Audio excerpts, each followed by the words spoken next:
Avez-vous encore foi en l'humanité? Quand on regarde le monde aujourd'hui, les guerres, les trahisons, l'ego, l'ingratitude, franchement, c'est une vraie question. L'homme a voulu conquérir, dominer, posséder, soumettre. On détruit la planète qui nous porte, on trahit ceux qui nous ont tendu la main, on oublie vite, très vite, on consomme tout. Et parfois je me demande, est-ce que l'homme est vraiment bon ou est-ce qu'il est juste intéressé? Partie 1. L'ingratitude humaine. L'homme construit, mais souvent pour en tirer quelque chose. Il aime, mais parfois par peur d'être seul.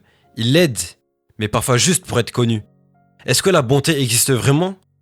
Ou est-ce que tout est un échange? Regardez l'histoire, les empires, les conquêtes, les civilisations qui sont élevées en écrasant d'autres peuples. On appelle ça le progrès.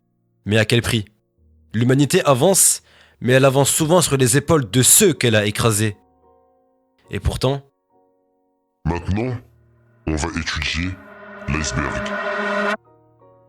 Dans la première partie, on a parlé de la Terre comme un livre de 1000 pages. Mais aujourd'hui, je veux vous parler de l'iceberg. Ce que vous voyez, ce sont les conflits, les scandales, les disputes, les égos. Mais ça, c'est que la surface. Sous l'eau, il y a d'autres choses. Et c'est là que ça devient vraiment intéressant. J'aimerais vous laisser avec les belles paroles de mon ami Zetkovi. Tout le monde regarde la surface de l'iceberg, nette et rassurante. En pensant en comprendre une partie de l'histoire, on s'y attache, on la juge, on la raconte, sans réaliser que l'essentiel se trouve ailleurs. Sous l'eau, invisible et silencieuse, se cache une réalité bien plus vaste. Un point de vue jamais exprimé, ignoré sans même chercher à être compris.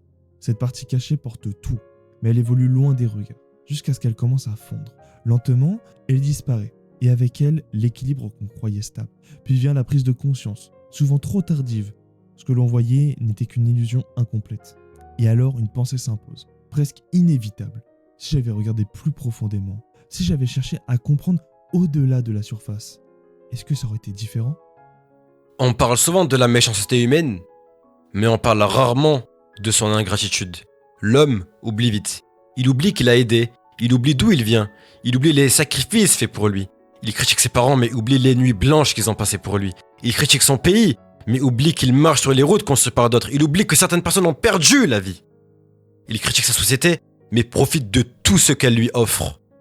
L'homme veut plus, toujours plus. Plus d'argent, plus de reconnaissance, plus de pouvoir, mais il dit rarement merci. Et le pire, on est ingrat même envers la terre. Elle nous nourrit, elle nous porte, elle nous donne de l'air gratuitement. Et nous, on fait quoi? On la détruit. Comme si c'était acquis. Comme si tout nous était dû. La non-reconnaissance. On vit dans une époque où on veut être vu. Mais on ne veut plus reconnaître. On veut des applaudissements, mais on applaudit rarement. On veut du respect, mais on respecte peu. On veut de la loyauté, mais on disparaît quand ça devient trop difficile. L'homme moderne veut les fruits, mais sans planter l'arbre. Il veut la réussite, sans les sacrifices. Il veut l'amour, mais sans l'effort. Et quand il obtient ce qu'il voulait, il s'y habitue et il recommence à se plaindre. Ça, c'est l'ingratitude silencieuse. La peur d'être remplacé. Peut-être que derrière tout ça, il y a une peur. La peur d'être remplacé, la peur de ne pas être spécial, la peur d'être insignifiant dans un univers immense. Alors l'homme cherche à marquer, à laisser une trace, à dominer pour se rassurer. Parce qu'au fond, il sait qu'il n'a que 75 états en moyenne. Et ça, c'est vertigineux. La nostalgie. Et peut-être que si on a perdu foi en l'humanité, c'est parce qu'on a perdu foi en le temps. Vous savez, je suis quelqu'un de très nostalgique.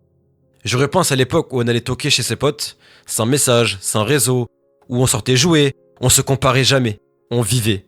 Et parfois je me dis, tout était mieux avant. Mais en réalité, je me dis ni qu'avant.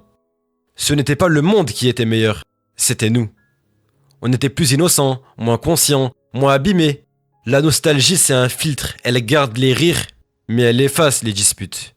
Elle rend le passé sacré. Mais le passé était un présent ordinaire à l'époque. Comme aujourd'hui d'ailleurs. Le temps qui dégoûte. Tu dis que tout était mieux avant. Mais peut-être que ce qui te dégoûte vraiment, ce n'est pas le présent, mais le temps qui avance. Et que tu peux rien faire pour l'arrêter. Avant, on pensait pas à la mort. Avant, on pensait pas à l'avenir. Avant, juste on vivait. Aujourd'hui, on calcule, on compare, on analyse. La conscience rend la vie beaucoup plus lourde, mais elle la rend aussi beaucoup plus profonde. La foi en l'humanité.